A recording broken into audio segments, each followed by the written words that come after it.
gampang. Jadi Pak ini kaki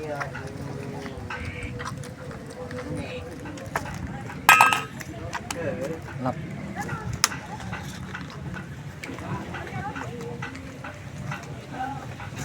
Jajan kawan apa?